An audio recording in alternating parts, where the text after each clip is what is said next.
Hello friends. Hair fall एक बहुत common समस्या है और बहुत सारे कारण हैं हेयर फॉल के। इनमें से एक बहुत महत्वपूर्ण कारण जिसके बारे में हम आज बात करेंगे वो है स्ट्रेस या तनाव। जब आपके बाल गिरने लगते हैं, आपको लगता है कहीं हम गंजे ना हो जाएं, तो ये एक एड ऑन स्ट्रेस हो जाता है। तो मेरी नज़र में फियर ऑफ लूजिंग हेयर एक बहुत बड़ा रीज़न होता है बाल के चले जाने का। तो खैर, तनाव क्या है, स्ट्रेस क्या है, थोड़ा इसको जाने समझे तो शायद हम अपने जीवन की और भी काफ़ी सारी समस्याओं का समाधान पा सकते हैं। हम लोग अक्सर बहुत सारी चीज़ों को लेके स्ट्रेस में रह सकते हैं। ये आपके फैमिली से रिलेटेड कुछ इश्यूज़ हो सकते हैं या आपके वर्क प्लेस से रिलेटेड कुछ इश्यूज़ हो सकते हैं, ये आपके फ्रेंड से रिलेटेड इश्यूज़ हो सकते हैं। बहुत सारे कारण हो सकते हैं तनाव के। पर आजकल अक्सर लोग जो सोचते हैं वो है कि स्ट्रेस तो लाइफ का एक हिस्सा है, ये तनाव तो ज़िंदगी में लगा ही रहेगा। तो ये बात सही नहीं है। यदि आप इस मेंटालिटी के साथ जिएंगे तो आप तनाव को ज़िंदगी का एक इंटीग्रल हिस्सा मान के एक्सेप्ट कर लेंगे और वो तनाव हमेशा वहाँ रहेगा। चलिए जानने की कोशिश करते हैं कि आखिर ये स्ट्रेस होता क्या है। तो आप कैसे डिफाइन कर सकते हैं स्ट्रेस को? क्या डेफिनेशन है स्ट्रेस की आपकी नज़र में? खुश ना रहना, लाइफ में जो चाहिए वो ना मिलना, क्या स्ट्रेस की डेफिनेशन क्या है? तो प्रोबेबली जो मोस्ट एप्रोप्रिएट डेफिनेशन स्ट्रेस की है वो है खुशी का अभाव, लैक ऑफ हैप्पीनेस। हमारी मेजर समस्या जो है, हम स्ट्रेस से लड़ने में कि कैसे स्ट्रेस को दूर करें, स्ट्रेस को ज़िंदगी से कैसे उखाड़ फेंके, हम इसमें अपनी पूरी ज़िंदगी व्यतीत कर देते हैं और शायद इस बात को गहराई से समझने की कोशिश ही नहीं करते कि स्ट्रेस है क्या।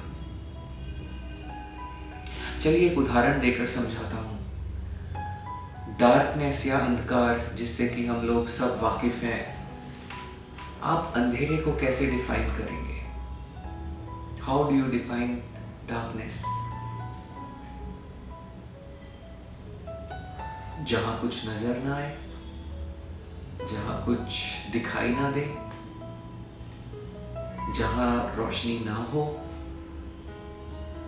तो क्या बिना रोशनी के आप अंधेरे को डिफाइन कर सकते हैं? नहीं किया जा सकता। मान लीजिए इस रूम में रोशनी है और हम कहते हैं कि आप इस रूम में अंधेरा कर दीजिए, तो आप क्या करेंगे? आप लाइट के सोर्स को स्विच ऑफ करेंगे। इस रूम में यदि अंधेरा है और हम अब बात रोशनी की बिल्कुल नहीं करेंगे, अब हम बात करेंगे सिर्फ और सिर्फ अंधेरे की, यानी सिर्फ और सिर्फ टेंशन की। अब मैं आपके हाथ में एक तलवार थमा दूं और बोलूं कि आप इस अंधेरे को काट फेंकिए, हटा दीजिए यहां से। हम बात रोशनी की नहीं करेंगे, सिर्फ अंधेरे की। अंधेरा हटाना है तो आप लगे रहिए तलवार को लेके अंधेरे को काटने में। क्या अंधेरा कट जाएगा? क्या ऐसा हो पाना संभव है? नहीं, ये असंभव है, क्योंकि अंधेरे की अपनी एग्जिस्टेंस ही नहीं है। अंधेरा सिर्फ लैक ऑफ लाइट है, रोशनी का अभाव। तो यही तो हम करते आए हैं ताउम्र। हम अंधेरे से लड़ते आए हैं, उसे काटने की कोशिश करते आए हैं। तो आपको करना क्या था? आपको सिर्फ एक दिया रोशनी का जलाना था और अंधेरा अपने आप भाग जाता। इसी तरह जब हम बात करें स्ट्रेस की, तनाव की, तो उससे लड़ने की कोशिश भी हमेशा नाकाम साबित होंगी, क्योंकि तनाव की कोई एग्जिस्टेंस ही नहीं है। करना क्या है? सिर्फ खुशी का एक दिया जलाना है और सारा अंधेरा स्ट्रेस का, तनाव का अपने आप दूर हो जाएगा। तो पर हम आदतवश वही काम कर रहे हैं कि अंधेरे से लड़े जा रहे हैं। बहुत इम्पोर्टेंट रहता है आपकी ज़िंदगी में खुशी का रोल। तो ऐसी चीज़ें कीजिए जो आपको खुशी दे, बजाय ऐसी चीज़ें करने के जो आपके स्ट्रेस को दूर करें, क्योंकि आप चाहकर भी दूर नहीं हो सकते किसी भी चीज़ से। फॉर एग्ज़ाम्पल, यदि आप अगले 5 मिनट तक पीले रंग के ख्याल को अपने दिमाग से दूर रखें, तो मैं आपको मोक्ष दे देता हूँ। शर्त है कि अगले 5 मिनट तक आपने पीले रंग के बारे में बिल्कुल नहीं सोचना।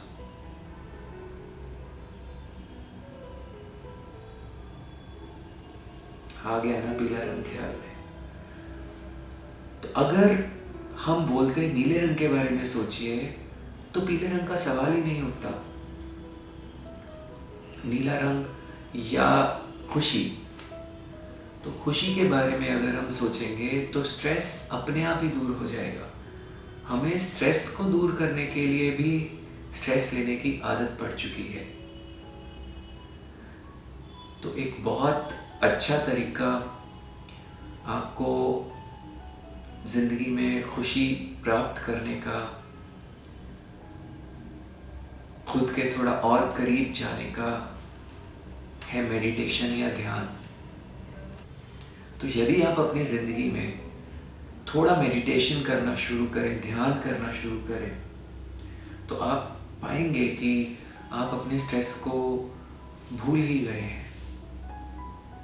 मेडिटेशन करने के लिए कुछ अलग से बैठने या करने की ज़रूरत नहीं है। जो काम आप कर रहे हैं उसी को आप अपना ध्यान बना सकते हैं। कुछ भी जब नया सीखने की कोशिश करते हैं, उस वक्त हमारा पूरा फोकस, ध्यान वही उस चीज़ पे, उस एक्टिविटी पे होता है। जब हम कुछ खेल रहे होते हैं, स्पोर्ट्स में होते हैं, तब भी तो वो जो रस मिलता है नया सीखने का, वो सिर्फ और सिर्फ ध्यान का ही एक रस है। इसमें आपकी मदद स्लीप मेडिटेशंस भी कर सकती हैं, यानी कि योग निद्रा, या आप इनको गाइडेड मेडिटेशंस या सेल्फ हिप्नोसिस भी बोल सकते हैं। जो मुख्य फ़ायदा इनसे होता है वो ये है कि आप जब सोने जाते हैं उस समय आपका कॉन्शियस मन, यानी कि चेतन मन सो जाता है, और सबकॉन्शियस यानी कि अचेतन मन तो हमेशा जगा रहता है। तो ये वो समय है जब आप किसी भी अच्छे ख्याल को, अच्छे थॉट को अपने सबकॉन्शियस में फीड कर सकते हैं, और ये बात आपके अचेतन मन में गहरे बैठ जाएगी और आपकी ज़िंदगी का अहम हिस्सा बन जाएगी बिना किसी एफर्ट के। तो मेरा एक चैनल है, सेपरेट चैनल, जिस पर मैं यूट्यूब पर मेडिटेशंस और म्यूज़िक से रिलेटेड काफ़ी सारी चीज़ें पोस्ट करता रहता हूँ। हाँ, उसका लिंक दिया हुआ है। आप इस चैनल को सब्सक्राइब कर सकते हैं। आप इस चैनल पे जाइए, देखिए, बहुत सारे आपको काम की जानकारी यहाँ पर मिलेगी। और बहुत दफ़ा हम काफ़ी सारी चीज़ों में पाते हैं कि हम इनडिसाइसिव रहते हैं, हम चीज़ों में डिसीजन नहीं ले पाते, क्योंकि प्रोबेबली हम अपने ऊपर उतना विश्वास ही नहीं करते। क्योंकि बचपन से हमने सीखा है अविश्वास करना। हमें ये बताया गया है कि दुनिया ख़राब है, किसी पे भरोसा मत करो। तो ये कहीं ना कहीं आपको अपने ऊपर भी भरोसा करने से रोकता है। जितना आप ट्रस्ट को डेवलप करेंगे खुद के ऊपर, उतना ही आप पाएंगे कि आप एक बेहतर और बेहतर इंसान बनते जा रहे हैं। तो आप मुझे फेसबुक पर भी फॉलो कर सकते हैं, जहाँ पर हम ये मेडिटेशंस पोस्ट करते रहते हैं रेगुलर बेसिस पर। और उम्मीद करता हूँ कि आप अपनी ज़िंदगी में मेडिटेशन, ध्यान को उतार कर एक ज़्यादा फ्रूटफुल और मीनिंगफुल ज़िंदगी जिएंगे। Thank you, love yourself, stay blessed.